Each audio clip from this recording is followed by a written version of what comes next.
Hello everyone, मैं AP Singh आपका स्वागत करता हूं अपने YouTube channel APS study zone पर। तो आज हम आपके लिए जीव विज्ञान का एक नया टॉपिक लेकर आए हैं जिसका नाम है मानव जनन। क्या होता है मानव जनन, तो देख लेते हैं। वह प्रक्रिया जिसके द्वारा जीव अपने समान जीव की उत्पत्ति करता है जनन कहलाती है। जब यह प्रक्रिया मानवों में होती है तो इसे मानव जनन कहते हैं। क्या कह सकते हैं, जब कोई जीव क्या करता है, अपने जैसी ही प्रतिकृति बनाता है तो उस प्रक्रिया को हम लोग बोलते हैं क्या, जनन। और जब ये प्रक्रिया किसमें होती हो, मानवों में होती है, तो उसको हम लोग बोल देते हैं क्या, मानव जनन कह देते हैं। फिर मानव जनन के लिए क्या होता है कि मानव जनन तंत्र एक विकसित होता है। क्या रहेगा मानव जनन में, क्या रहेगा, एक मानव जनन तंत्र, यानी वो तंत्र जो जनन अंगों से मिलकर, मानव जनन अंगों से मिलकर बना होता है, मानव जनन तंत्र कहलाता है। ये दो प्रकार का होता है, नर जनन तंत्र और एक होता है क्या आपका मादा जनन तंत्र। नर जनन तंत्र के कुछ अंगों के नाम है जो मैंने यहाँ पर क्या रखे हैं, मेंशन कर रखे हैं। जैसे आप देख सकते हैं, नर जनन तंत्र में जो पहला नाम है उसका क्या है नाम, वृषण, दूसरा है अधिवृषण, फिर है शुक्रवाहिनी, फिर है मूत्र मार्ग, फिर है शिश्न। फिर मादा जनन तंत्र में क्या हो जाएगा, अंडाशय हो जाएगा, ठीक है, फैलोपियन नलिका हो जाएगा, गर्भाशय हो जाएगा, योनि हो जाएगा, भग हो जाएगा। क्लियर है। तो ये सब क्या हो जाएंगे, मादा जनन तंत्र के अंतर्गत के अंग आ जाते हैं। इन्हीं अंगों से मिलकर क्या बनते हैं, मादा जनन तंत्र बनेगा इन अंगों से मिलकर के, नर जनन तंत्र बनेगा इन अंगों से मिलकर के। क्लियर है। फिर आगे देखते हैं युग्मक जनन। युग्मक जनन क्या होता है, युग्मकों के बनने की जो प्रक्रिया होती है उसी को हम लोग बोल देते हैं क्या, युग्मक जनन कह देते हैं, है ना। तो देख सकते हैं क्या, अंडाशय की जननिक उपकला की कोशिकाओं से अर्धसूत्री विभाजन द्वारा युग्मक निर्माण की प्रक्रिया को युग्मक जनन कहते हैं। इसमें क्या हो जाता है, अर्धसूत्री विभाजन की क्रिया के द्वारा बनते हैं क्या युग्मक, तो उनको हम लोग बोल देते हैं क्या, युग्मक जनन के अंतर्गत कर देते हैं। क्लियर है। और कहां से था, तो अंडाशय की जननिक उपकला की कोशिकाओं के अंदर होता था क्या, अर्धसूत्री विभाजन हो जाता था। क्लियर है। फिर आ जाता है क्या आपका शुक्र जनन। शुक्र जनन क्या है, वृषण की शुक्र नलिकाओं में शुक्राणु बनने की प्रक्रिया शुक्र जनन कहलाती है। इसी को हम लोग स्पर्मेटोजेनेसिस के नाम से भी जानते हैं। क्लियर है, क्या कह सकते हैं, स्पर्मेटोजेनेसिस या शुक्र जनन के नाम से जानते हैं। तो क्या था, वृषण की शुक्र नलिकाओं में शुक्राणु बनने की प्रक्रिया शुक्र जनन कहलाती है। क्लियर। फिर आता है अंड जनन। अंड जनन क्या हो जाएगा, अंडाशय के भीतर की प्रारंभिक जनन कोशिकाओं द्वारा अंडाणु बनने की प्रक्रिया अंड जनन कहलाती है।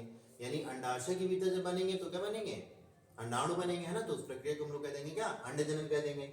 जब वृषण के शुक्र नलिकाओं के भीतर बनेंगे शुक्राणु, तो उस प्रक्रिया को हम लोग कह देते हैं क्या, शुक्र जनन कह देते हैं। क्लियर है। फिर आ जाता है क्या, भ्रूणीय परिवर्धन। भ्रूणीय परिवर्धन क्या होता है, तो कह रहा है भ्रूण के अंतरोपण के द्वारा भ्रूण का विकास ही भ्रूणीय परिवर्धन कहलाता है।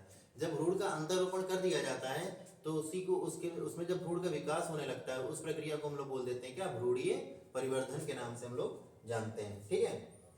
अपरा क्या होता है, अपरा को हम लोग प्लेसेंटा के नाम से भी जानते हैं। किस नाम से जानते हैं अपरा को, तो प्लेसेंटा भी कहते हैं।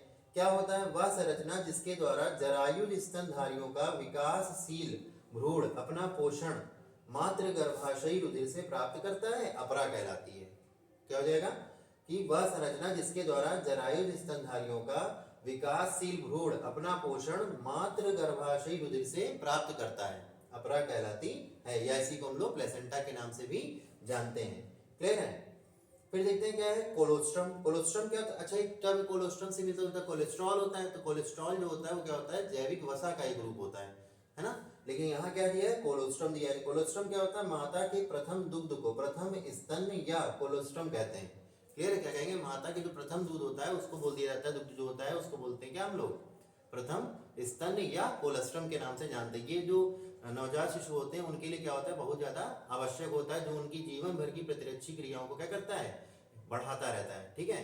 यानी जो बचपन में कोलेस्ट्रम जो बच्चे ज्यादा इसका सेवन कर सकते हैं, कोलेस्ट्रम का कर लेते हैं, उनको क्या हो जाता है कि प्रतिरक्षा तंत्र उनका क्या हो जाता है, ज्यादा विकसित हो जाता है। जब प्रतिरक्षा तंत्र विकसित होगा तो रोगों से लड़ने में क्या हो जाएगी, आसानी रहेगी। क्लियर है। तो आज हम आपके लिए जीव विज्ञान का एक छोटा टॉपिक लाए थे, मानव जनन। इसमें मैंने आपको मानव जनन के बारे में बताया, मानव जनन तंत्र के बारे में बताया। मानव जनन तंत्र में कौन कौन से अंग हैं, तो पहले जनन तंत्र देख लेते। दो प्रकार के थे, नर जनन तंत्र और मादा जनन तंत्र। फिर जनन तंत्र कई अंगों से मिलकर बनते हैं, जनन अंगों से मिलकर बनते हैं। तो उसमें क्या थे, आपके अंगों के नाम में बताया, वृषण है, अधिवृषण है, शुक्रवाहिनी, मूत्रमार्ग है, शिश्न है, ये नर जनन तंत्र में आ जाता है। मादा जनन तंत्र में क्या बताया, अंडाशय है, फैलोपियन नलिका है, गर्भाशय है, योनि है, भग है। ठीक है, ये आ जाता है। युग्मक जनन आपको बताया, शुक्र जनन बताया, अंड जनन बताया, है ना, भ्रूणीय परिवर्धन, अपरा, कोलोस्ट्रम। ठीक है।